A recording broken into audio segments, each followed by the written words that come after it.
Mixed by DJ Kanchan Raj, Hajipur, Vaishali।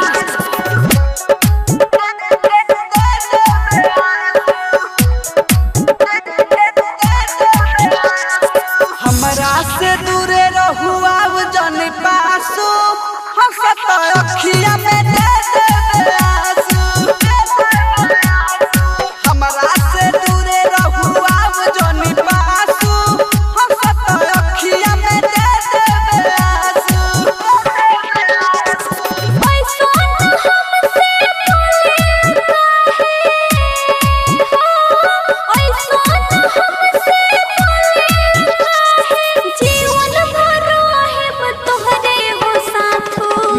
हटा दूरे रहू अब जनी पासू हंसत अखिया में दे देबे आंसू।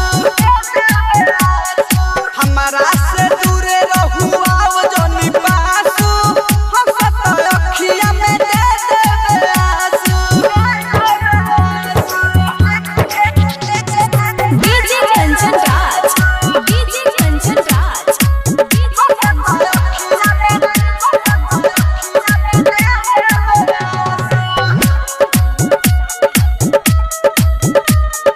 Mixed by Palvi Recording Studio, Machia Mall।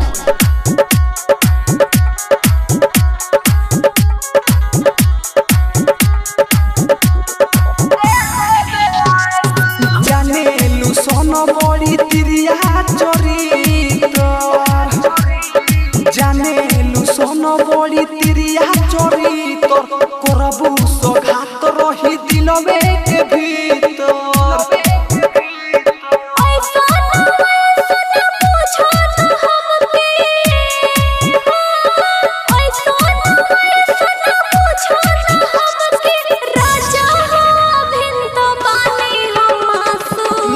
हटा दूरे रहू अब जनी पासू हंसत अखिया में दे देबे आंसू।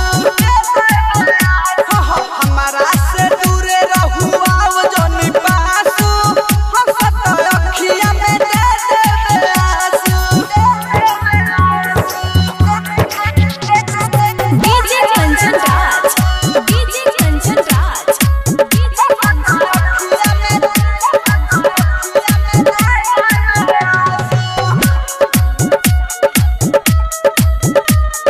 Mixed by Palvi Recording Studio, Machia Mall।